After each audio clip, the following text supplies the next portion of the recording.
So, this video is on scrying. What is scrying? When was it used? Historical context, etc. This is my mirror. I keep it covered if I'm not using it. I will uncover it. I'm not one of those people that believes like, oh, a black mirror, I don't show anybody. It's just a tool.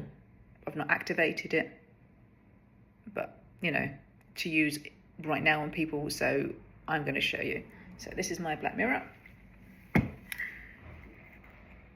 There we go. And I'm covering it back up. It's fine to use, it won't have affected anybody, so nobody get all like scared about that. It knows when it's going to work, it knows when it doesn't. I just keep it covered up. Why do I keep it covered up? Primarily, it stops dust settling on it. Simple as that. Right. So that being said, what is scrying? So when people say the word scrying, many automatically think what I've just shown you, a black mirror. Now, this is true. However, there's so many other ways to scry and so many cheaper ways to scry. You know, you don't have to buy a black mirror. You can make your own mirror and then you just get a normal mirror and then you paint it with a black paint. I use gloss. Well, if you're going to use gloss, I use gloss. It's a reflective surface. It works better. But if you want to use matte, that's fine. It's up to you. There are other versions that you can use, obsidian crystals, gazing through fire, water scry in a bowl. Cheap, easy, we've all got that. You can scry in a bowl, in a sink, in your bath, doesn't matter. In a stream, in a river, in the sea. Clouds, go outside, look up, you're scrying. Okay, even a turned off TV screen and a laptop screen, because they give that black, deep, reflective material that we are ideally after. So scrying is something that comes naturally to all of us. We do it with children, we do it when we switch off, we lay down, we look at clouds, we make shapes, we let our minds wander.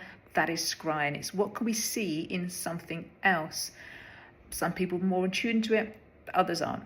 That is just what it is. We've all got our own gifts. So scrying is one of the oldest forms of divination. I believe it's appeared in pretty much every culture in some form or another. And the origin of the word derives from Old English to descry, which means to make out something dimly. You know, to make out dimly is pretty much what that means, descry. The aim is to stare at something loosely. So don't stare too intensively. You want to let your mind and your eyes relax, feel a bit heavy. And that puts you into a very gentle altered state of consciousness, which enables you to be in that liminal zone. So scrying is done to gain spiritual insight, connect with deities or ancestors. The movies make it out to be fortune telling. It genuinely isn't. It's spiritual insight and connecting with deities or ancestors traditionally. You can also gain inspiration from it, and it's really good for your own shadow work. So like self-reflecting, like looking back into yourself and into your soul. So a bit of historical background. Mesopotamia, let's start there. We all should. It is our origins, really, of the written word. So records have scrying dating back to over 4,000 years.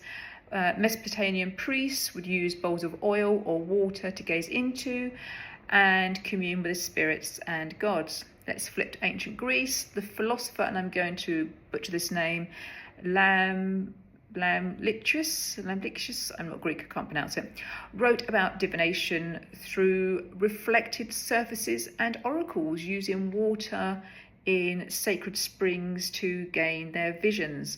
And it is believed by scholars that this was linked to the goddess Hecate. Okay, so let's flip to Europe, more modern day Europe now, and we have John Dee, one of the most famous people out there. So John Dee used a black obsidian mirror and a crystal ball to communicate with angels. And then we've got folk traditions.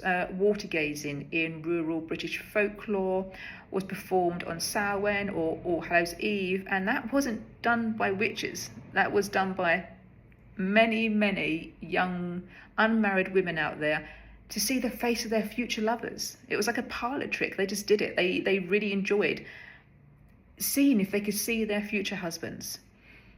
Nothing evil about that. Victorian era, spiritualism. This became popular and people would gather around a table in parlours to peer into crystal balls and darkened mirrors. And then we've got today, we've got Wiccan and witchcraft, pagan traditions, keeping scrying very much alive. So how do people scry? Well, firstly, there's no right or wrong way to scry. It is really down to personal preference. That being said, a very popular way to do it normally involves a dark candle, and you just want that feeling of that darkness. So like a candle in a darkened room. I use a dark candle. Some people use bright white candles, but I like a dark candle because all I want is just that flame on top to give that nice flickering hue around it. Okay, so a dark room, preferably a dark candle, because you don't really want to see the candle too much, just want the flame.